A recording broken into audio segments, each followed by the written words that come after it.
2016년 10월 25일 박근혜 당시 대통령이 청와대 춘추관 방송카메라 앞에 섭니다. 40년 지기 최순실의 국정농단 물증인 이른바 최순실 태블릿 PC의 존재가 세상에 드러난 바로 그 다음 날입니다. 국정농단 관련 제1차 대국민 담화입니다. 최순실 씨는 과거 제가 어려움을 겪을 때 도와준 인연으로 지난 대선 때 주로 연설이나 홍보 등의 분야에서 저의 선거 운동이 국민들에게 어떻게 전달되는지에 대해 개인적인 의견이나 소감을 전달해주는 역할을 하였습니다.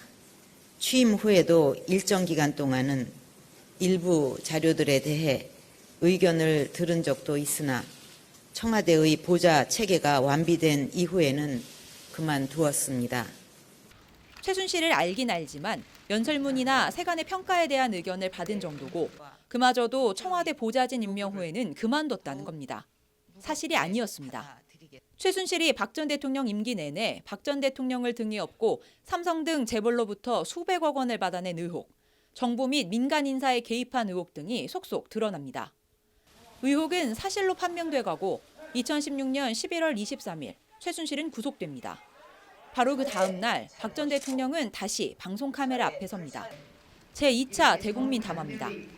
국가 경제와 국민의 삶에 도움이 될 것이라는 바람에서 추진된 일이었는데 그 과정에서 특정 개인이 이권을 챙기고 여러 위법 행위까지 저질렀다고 하니 너무나 안타깝고 참담한 심정입니다. 내가 이러려고 대통령을 했나 하는 자괴감이 들 정도로 괴롭기만 합니다. 최순실의 국정농단과 비리를 박 전 대통령 자신은 몰랐다는 겁니다. 내가 이러려고 대통령을 했나?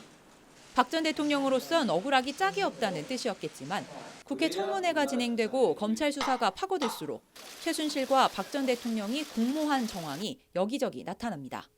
그 와중에 김기춘, 우병우, 안종범, 조윤선, 문영표, 김종 등 청와대 왕실장과 수석, 장차관들의 이름이 이곳저곳에서 튀어나옵니다. 급기야 박 전 대통령에 대한 국회의 탄핵소추가 추진됩니다. 박 전 대통령은 다시 카메라 앞에 섭니다. 제3차 대국민 담화입니다. 저는 단 한순간도 저의 사익을 추구하지 않았고 작은 사심도 품지 않고 살아왔습니다. 지금 벌어진 여러 문제들 역시 저로서는 국가를 위한 공적인 사업이라고 믿고 추진했던 일들이었고 그 과정에서 어떠한 개인적 이익도 취하지 않았습니다. 지금 벌어진 여러 문제들과 본인은 무관하고 박 전 대통령 자신은 사심도 없고 결백하다는 겁니다. 저는 이번 일의 진상과 책임을 규명하는 데 있어서 최대한 협조하겠습니다. 이미 청와대 비서실과 경호실에도 검찰의 수사에 적극 협조하도록 지시하였습니다. 필요하다면 저 역시 검찰의 조사에 성실하게 임할 각오이며 특별검사에 의한 수사까지도 수용하겠습니다. 대국민 담화라며 말은 그렇게 했지만 박 전 대통령은 검찰 조사도 특검 조사도 받지 않습니다.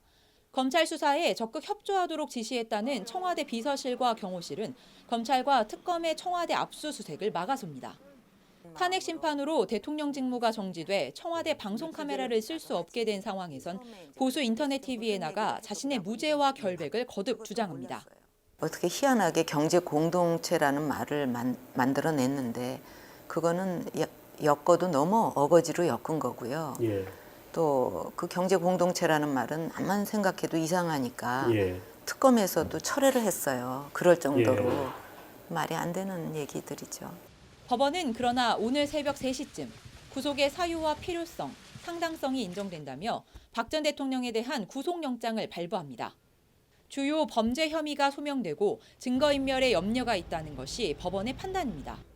그리고 얼마 후 박 전 대통령은 초췌하고 초라한 모습으로 서울 구치소에 수감됐습니다. 모른다와 아니다로 일관했던 박근혜 전 대통령. 자신의 혐의를 부인하고 외면할수록 박 전 대통령은 대통령에서 파면당한 전 대통령으로, 피의자로, 그리고 마침내 구치소 수감자로까지 몰락을 거듭했습니다. 검찰은 대선 선거운동이 시작되는 다음 달 중순 전에는 박 전 대통령을 기소할 것으로 보입니다. 박 전 대통령의 몰락이 구치소가 끝이 아니라 피고인으로 재판 결과에 따라 감옥살이 신세가 될 수도 있다는 얘기입니다. 법률방송 뉴스 박가영입니다.